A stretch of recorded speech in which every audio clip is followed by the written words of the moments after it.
On paper, she was just another name on a passenger manifest. To the airline, she was simply Seat 14A to the stranger in 14B. She was the quiet woman who offered a polite smile before burying herself in a paperback novel. To the flight attendants, she was one more traveler in a full cabin of 90. She was no one special, no one anyone expected to remember once the flight landed. But was never ordinary, no matter how ordinary she looked. It was a late afternoon flight from Denver to Washington, D.C., the kind of journey business travelers dreaded and families tolerated. The boarding process had been the usual chaos: carry-ons shoved overhead, children tugging at parents' sleeves, the tinny echo of announcements telling people to buckle up. Slipped into her seat quietly, a leather shoulder bag tucked under the seat in front of her. No laptop, no flashy jewelry, no noise. Just a book with its corners bent, a boarding pass folded neatly inside, and a face that gave nothing away. Her fellow passengers noticed little about her. She wasn't the loud one juggling phone calls.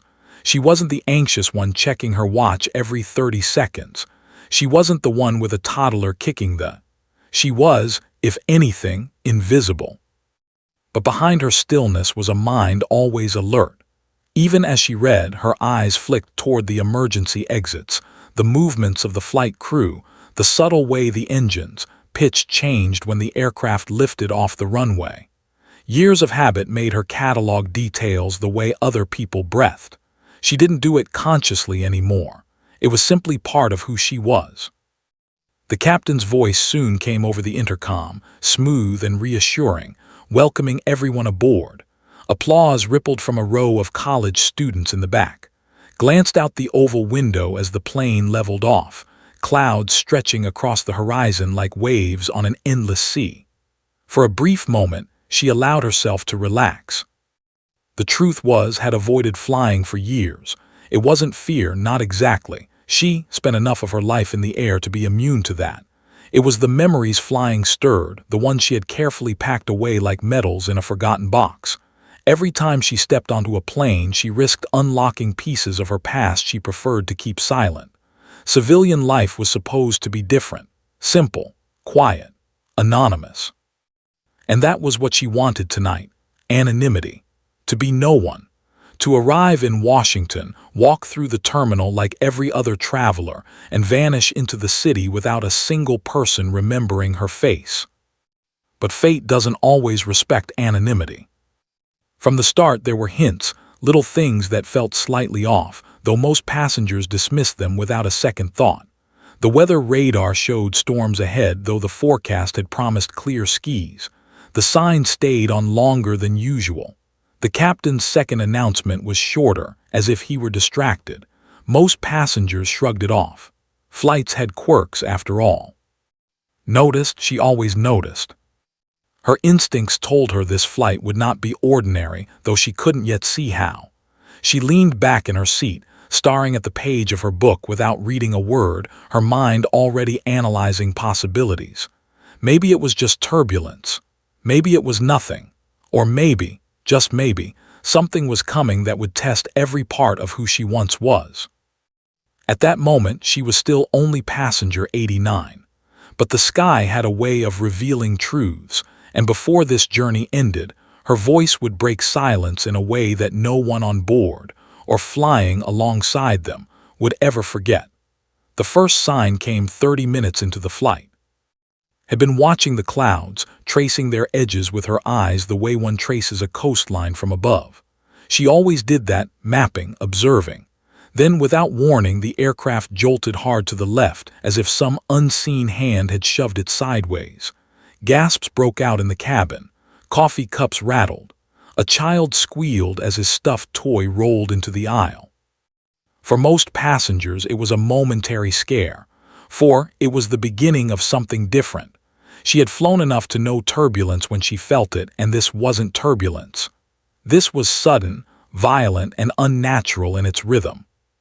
The cabin lights flickered once, then steadied. The captain's voice came over the speakers a moment later. "Ladies and we've hit a pocket of rough air. Please remain seated with your fastened. Nothing to worry about." But the pause in his voice gave him away. He was hiding something. Passengers tried to convince themselves it was nothing. The man beside muttered about bad weather and shook his head as if that explained everything. A woman across the aisle gripped her husband's arm tightly, whispering, "I hate flying." Laughter bubbled nervously from the back, where a group of students tried to make light of the scare. Humans had ways of pretending danger wasn't danger, especially at 30,000 feet. Didn't pretend. She knew too well how problems at altitude could escalate in seconds. Her mind clicked into patterns it hadn't used in years. What was the wind speed? Altitude? Were they off their flight path? She glanced at the wing, watching the way it flexed against the pressure. Her instincts told her something wasn't right, though she had no proof yet. The plane jolted again, harder this time. A drink cart clattered, sending soda cans skittering across the aisle. Flight attendants steadied themselves, forcing smiles that didn't reach their eyes. Caught one of their expressions, tight, controlled, the look of someone managing more than they were saying. It wasn't just turbulence. His book sat open on her lap, unread. Her muscles tensed without her realizing, preparing for a situation she couldn't yet define. She glanced around the cabin. 90 passengers, each carrying their own story, their own destination. None of them aware that they were, in a very real sense, suspended between safety and catastrophe. The captain's voice returned. "We're going to adjust altitude to find smoother air." Exhaled slowly, pressing her palm against the armrest. That was normal procedure, but something about the clipped delivery made her uneasy. She listened not just to his words, but to what he wasn't saying. It was a skill she had developed long ago in radio rooms and command centers, where lives depended on parsing tone as much as message. And his tone told her one thing: he wasn't just fighting weather.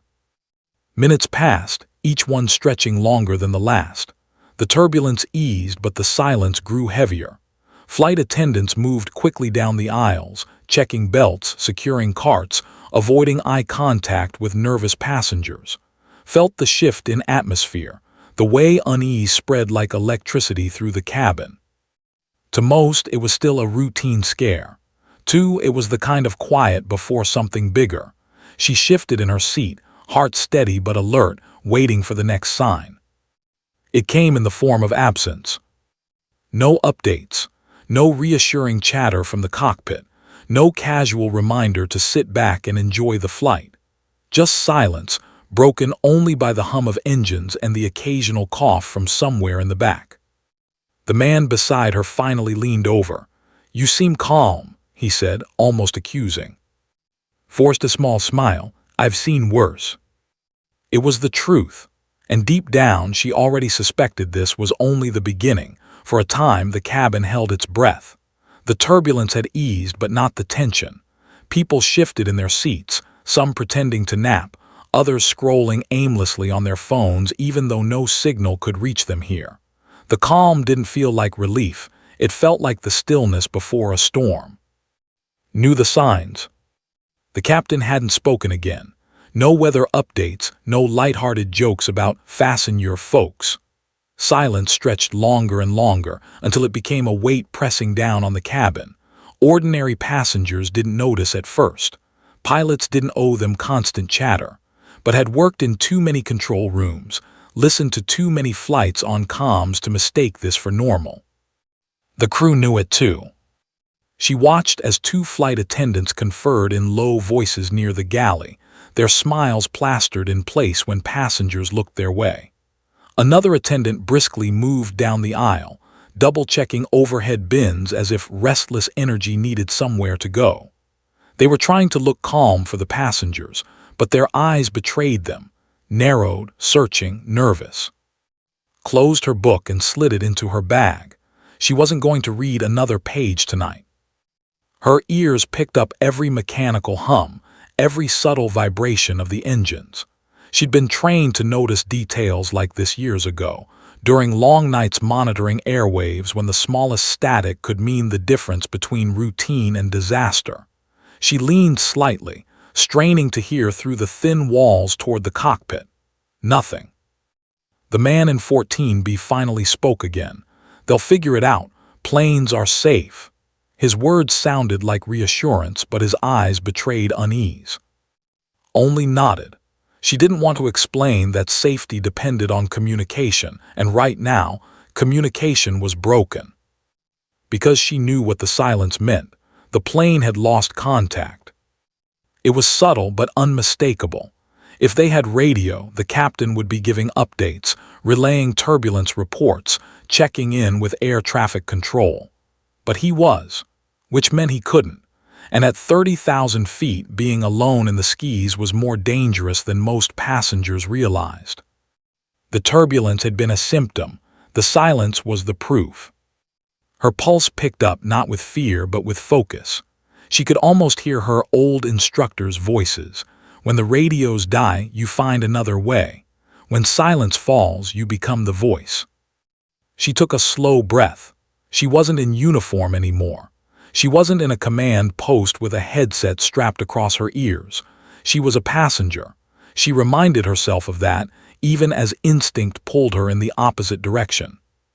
Suddenly the intercom crackled. All heads turned upward. But it wasn't the captain's calm voice.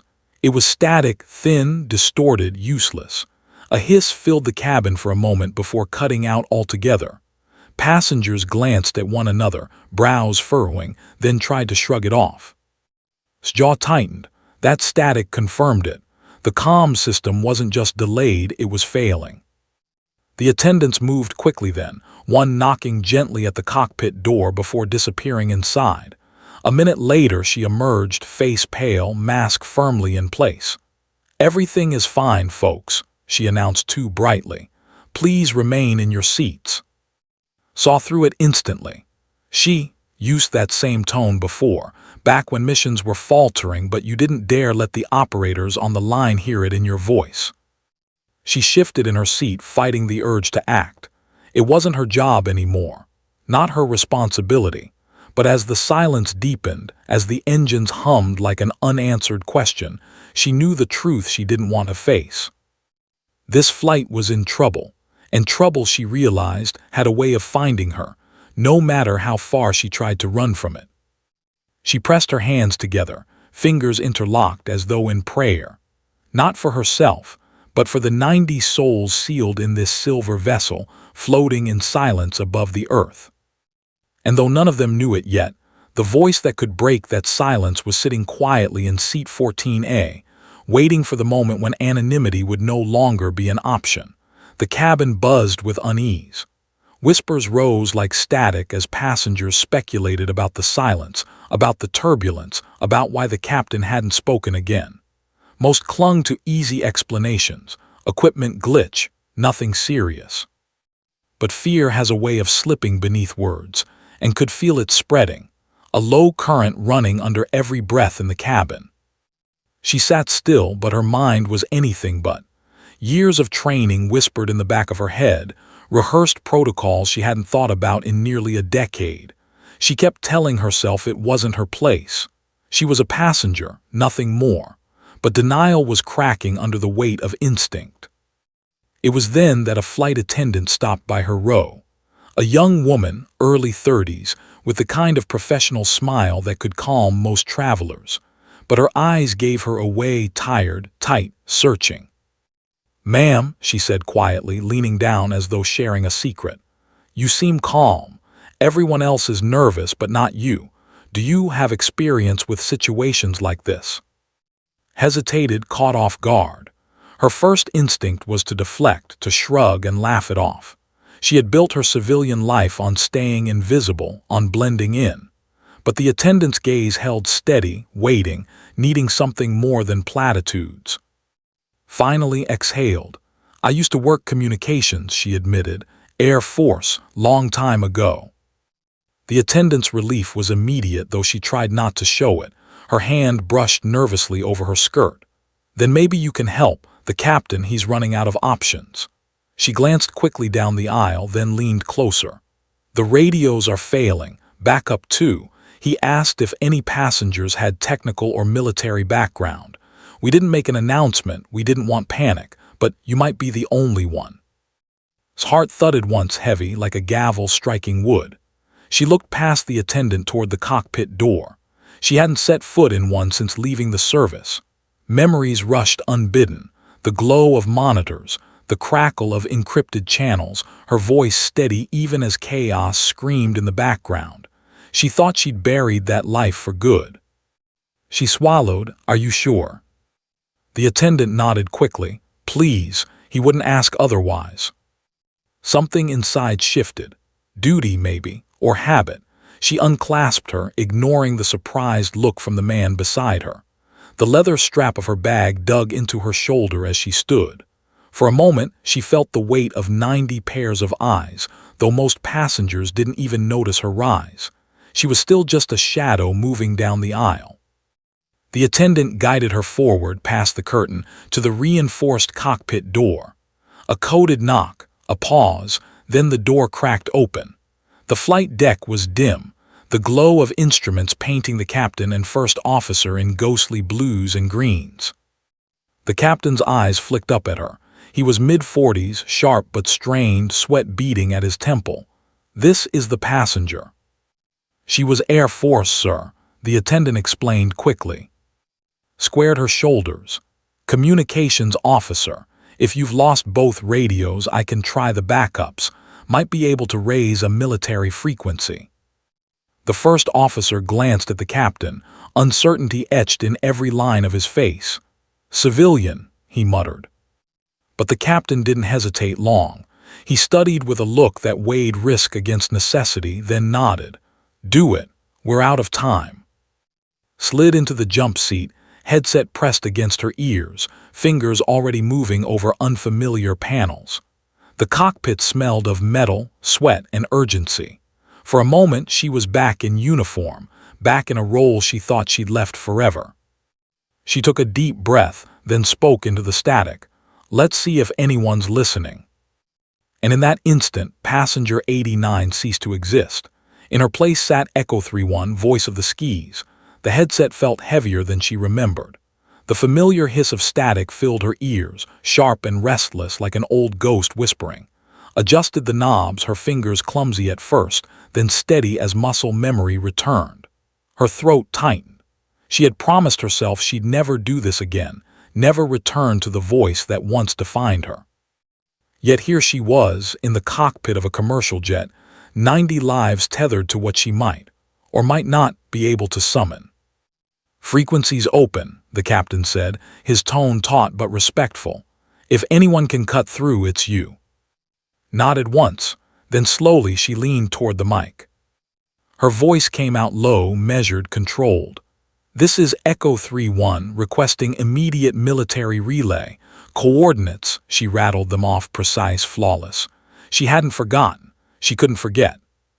For a long moment there was nothing but static. The sound filled her skull, clawing at her composure. Sweat prickled the back of her neck. Had she miscalculated? Had the years dulled her instincts? Then crackle. "Say again, Echo 31. Confirm call sign."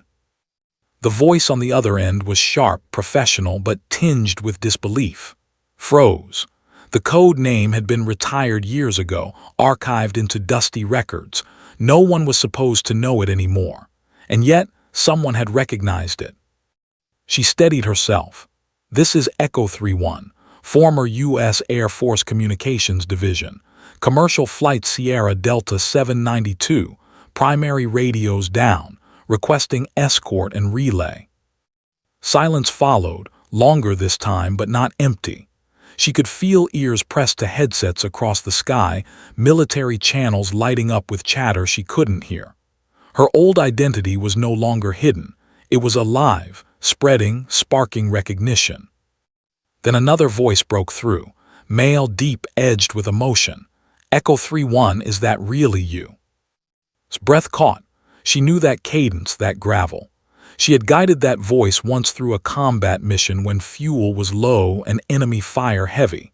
She had been his lifeline then, just as she was now. She closed her eyes briefly, the past colliding with the present. "It's me. Focus on the relay, pilot. We have civilians on board." A pause, then a clipped professional reply. Copy that, stand by. The captain glanced at her, astonishment etched across his face. The first officer muttered under his breath, something like, unbelievable, but neither interrupted. Through the windshield, the sky stretched endless and empty, until it was. Dark shapes appeared against the horizon, growing larger, sharper, unmistakable. Twin A-10 Thunderbolt II Warthogs, their massive engines roaring, their shark-mouthed noses painted in grins that promised destruction. To most civilians, they looked terrifying, machines of war. To they looked like brothers answering a call. Gasps erupted in the cabin behind as passengers spotted the warplanes outside their windows. Phones lifted. Flashes of cameras tried to capture the surreal escort. Panic mingled with awe. Inside the cockpit's headset crackled again. Echo 3-1, we've got you visual, forming up on your wings. The A-10s slid into formation, one on each side, steady and protective, their presence undeniable. For the first time all flight, the captain allowed himself a visible exhale. Leaned into the mic again, her voice steady, even as her chest tightened with something she hadn't felt in years, belonging. Acknowledged, escort confirmed, relaying to ATC. Roger, you're covered. And ma'am, the pilot's voice faltered, softer now, carrying weight no protocol could contain. It's been an honor hearing your voice again. Her throat constricted. She didn't answer that part, she couldn't. Instead, she kept her voice clinical, professional. Maintain escort until landing. Civilian morale priority. The A-10s dipped slightly, wings angling in unison. A gesture subtle enough most passengers missed it, but unmistakable to those who understood. A salute. Removed one hand from the console, pressing it briefly against her thigh to still its tremor. She had come on board tonight intent on invisibility, but the skis had other plans. Her voice, just her voice, had summoned warriors out of the clouds. And she knew this was only the beginning. The sky outside the cockpit glass was no longer empty. The two A-10 Thunderbolts flew so close that could see the paint scars across their armored skins, the faint scorch of past missions etched into steel. They weren't graceful machines like passenger jets. No, the Warthogs were brutal, ugly, built for survival and destruction. Yet in this moment, they radiated something else entirely: protection. Gasps echoed from the cabin as passengers craned for views. Cell phones rose like tiny beacons, recording shaky footage of gray wings glinting in the late-day sun. Some passengers whispered about hijackings, others about threats, most too stunned to form words at all. In the cockpit, though, the mood was entirely different. Headset buzzed softly, then came the voice again, steadier this time but thick with something unspoken. Echo 3-1, never thought we'd hear you again, thought you'd vanished. We owe you more than you know. Her pulse stuttered. She knew these men, or at least they knew her voice. She had guided them, shielded them, given them clarity when chaos reigned. That was the paradox of her service. Anonymous to the world, unforgettable to the few who had once depended on her. She swallowed. Her response came clipped, professional. Maintain escort protocol, civilians on board, prioritize stabilization and morale. But the pilots weren't interested in protocol alone. Through the glass, the A-10 on the left wing dipped slightly, its nose bowing toward the passenger jet. The one on the right mirrored the move in perfect unison. It wasn't maneuvering. It wasn't formation practice. It was something older, more symbolic. A wing dip. The military's airborne salute. The cockpit fell silent. Even the captain, hardened by decades of flight, blinked in disbelief. The first officer muttered, "I've never seen that, not for a civilian." Closed her eyes briefly. She had seen it before, but never for her. That gesture was reserved for fallen comrades, for heroes honored in the sky. And here they were, dipping their wings to her, not the anonymous passenger, not the invisible civilian, but Echo 3-1, the voice that once steadied warriors mid-mission, the unseen presence that had carried men home. The headset crackled again. "That salute for you, ma'am. For every night you stayed with us in the dark, for every time your voice cut through the noise when nothing else did." Her throat constricted. Words hovered, heavy, unspoken. She wanted to tell them she wasn't that person anymore, that she had walked away, that she didn't deserve this honor. But all she said softly was, "Acknowledged." Down in the cabin, passengers mistook the maneuver for routine. Some clapped nervously, others joked about Top Gun moments. They didn't understand the weight of what they were witnessing. They couldn't. To them, the warplanes were simply escorts ensuring safety. But to the three people in the cockpit, the captain and the first officer, the salute was a revelation. The captain finally broke the silence. "Who exactly are you?" His gaze stayed fixed on the A-10s. Her voice was calm, even. Someone who used to talk to ghosts in the sky, someone they never forgot. The first officer shook his head slowly, as if piecing together fragments of a story he'd never fully know. The A-10s steadied, returning to formation, their engines a thunderous hymn outside the windows. Their presence wasn't just reassurance, it was tribute. And it was the first time she realized her past hadn't been buried at all. It had only been waiting. She sat back in the jump seat, headset resting against her ear, and allowed herself a single private thought. You can try to disappear, but the sky always remembers. And in that vast expanse above the earth, two warplanes carried that memory with them, saluting a voice they would never let fade. The engines of the commercial jet droned steadily, but inside the cockpit the air felt electric. The A-10s flanking the plane moved with predator precision, every tilt of their wings deliberate, reassuring, commanding. To the passengers it was spectacle. It was ceremony. "Denver Tower is ready for you," one of the Warthog pilots reported through her headset. "You're cleared for priority landing. We'll stick with you until wheels down." Relayed the message to the captain, her voice still carrying the calm cadence of her former life. The captain nodded, eyes never leaving the horizon. "Feels like we've got angels on our wings." Didn't reply, but the words lingered. Angels, yes, but not divine. These were flesh and blood warriors, saluting her with their presence, holding formation as though she were still one of them. In the cabin, murmurs rose to chatter. Passengers pressed faces to windows, recording shaky videos, narrating with a mix of fear and wonder. Some assumed it was a drill, others whispered of threats. But when a child in row 14 asked loudly, "Mommy, are those planes protecting us?" the entire cabin seemed to exhale at once.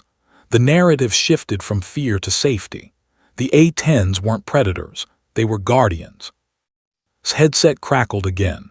"Echo 3-1, we've been talking about you for years. Nobody forgets the voice that got them home. To have you back on this channel, it feels right." Her throat tightened. She couldn't let the emotion bleed into her tone. Focus on the mission. Civilian passengers first, talk later. But in her chest, something stirred. A warmth she hadn't allowed in years. The acknowledgement that her invisible service had mattered, that her voice had not been lost to time. The captain initiated descent, adjusting flaps, the runway lights already faint glimmers below.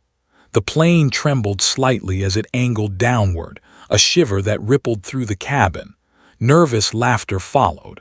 A woman clutched her husband's arm. Someone whispered prayers. Then the left broke formation briefly, soaring ahead before rolling gracefully into a position above the nose of the jet, visible to the cockpit and the passengers alike. For a second, it looked almost ceremonial, a standard maneuver but framed like theater. "Knew what it meant, we're leading you home." The first officer shook his head in disbelief. "Never in my career have I seen anything like this. They're not just escorting us, they're honoring you." Ignored the statement, but her pulse betrayed her calm. She was no longer invisible, not to them, not to anyone who saw this spectacle unfolding in the sky. The descent grew steeper, the city sprawling below, lights flickering like scattered jewels. Air traffic control's voice buzzed in the captain's ear, calm but urgent. Sierra Delta 792, priority clearance. Runway 1 is open. Ground crews standing by. The passengers, sensing the nearness of safety, broke into applause. Nervous, scattered but real. Phones recorded. Social feeds would soon ignite with the story of the flight that landed under A-10 escort. None of them knew why it had happened, or who among them had made it possible. In the cockpit sat perfectly still, headset secure, listening to the hum of voices across the channels. Some pilots radioed words she couldn't fully hear, snippets of gratitude, fragments of respect. She didn't respond. She couldn't. Her role was nearly complete, and once again she would retreat into anonymity. The landing gear lowered with a groan, a familiar thump reverberating through the cabin. The runway loomed closer, impossibly fast yet steady. The A-10s shifted again, spreading slightly, one high, one low, like ceremonial guards bracketing a royal carriage. His breath caught. This wasn't just an escort, it was a procession. The captain steadied the descent, sweat dotting his brow despite decades in the air. "This is the most pressure I've ever felt," he admitted under his breath. Answered without thinking, her voice slipping into that old rhythm of command, calm, steady, unshakable. "You're clear. Trust your instruments. Trust the sky." The captain glanced at her, startled. For a moment, he wasn't looking at a passenger. He was looking at someone who had lived more hours in the air than he'd ever imagined. Someone who belonged here as much as he did. The ground rushed closer. Wheels touched. The plane jolted, tires screaming against asphalt, then steadied, weight settling. Applause erupted in the cabin. Relief surged like a wave. Outside, the A-10s thundered above, looping gracefully into a final sweep before circling back. The salute wasn't over. Exhaled, her grip loosening on the headset. For the first time all flight, she allowed herself to believe it. They had made it home. But she knew the story wasn't finished yet. The landing was smooth by technical standards, but to the passengers it felt like salvation itself. Applause roared through the cabin, filling the narrow aisles with relief, gratitude, and unspoken awe. Some people wept openly, clutching loved ones. Others raised their phones high, eager to broadcast their survival and the surreal sight of fighter jets escorting them down. In the cockpit, though, the atmosphere was hushed. The captain guided the aircraft toward the taxiway, eyes flicking toward the A-10s circling above like loyal sentries unwilling to abandon their post. Their engines thundered in powerful arcs, their silhouettes sharp against the fading light. "Never thought I'd see something like that," the first officer murmured, almost to himself. "Not in civilian skis." Removed the headset carefully, as though detaching herself from a part of her soul she'd borrowed for just a little too long. The foam pads left faint impressions on her skin. She set it down gently, hands steady, though her heart still pounded with the rhythm of that refused to stop. The captain turned toward her. "Who are you really?" Didn't answer. Not yet. Her gaze followed the A-10s through the glass as they made one final low pass over the runway. This time they dipped again, synchronized, deliberate, slow. A second salute for her eyes alone. The passengers erupted again in cheers, assuming the gesture was meant for them. And in a way, perhaps it was, but knew better.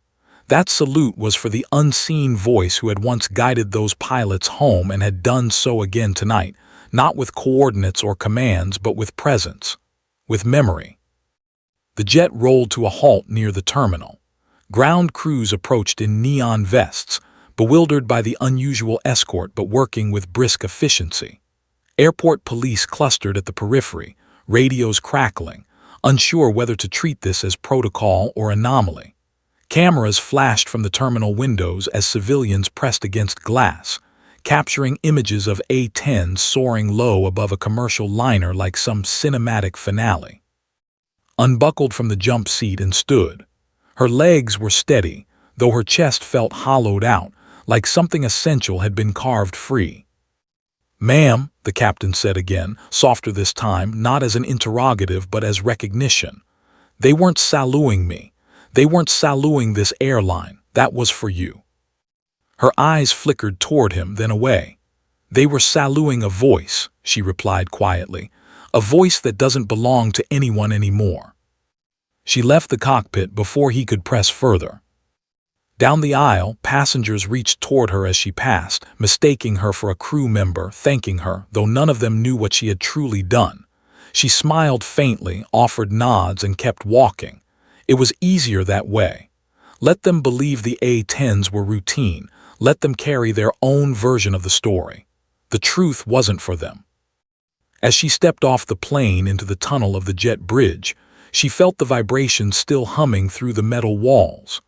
Outside, the A-10s banked one last time, roaring into the horizon until they were specks, then gone. But the headset's echo still lived in her ears. Echo 3-1, it's been an honor. The words repeated like a loop, like a secret coded into her blood. She thought of the years she had tried to disappear, the quiet anonymity of ordinary life, the vow never to return to the skis that had nearly consumed her. And yet, tonight had proven what she had always feared and secretly known. You cannot bury a voice the sky remembers. Paused at the jet bridge's threshold, the ordinary hum of the airport rushing in, the smell of coffee, the shuffle of suitcases, the calls of gate agents. The world had already moved on, unaware of the private ceremony that had unfolded above them. But somewhere in some ready room where pilots swapped stories, her name, or at least her code name, would rise again. Echo 3-1, Passenger 89, the woman whose voice still carried enough weight to make warplanes bow their wings in salute. She stepped into the terminal, disappearing into the crowd. To them, she was no one special, just another traveler. But above, where the contrails lingered faint in silver, the ground still listened. And the sky always remembered.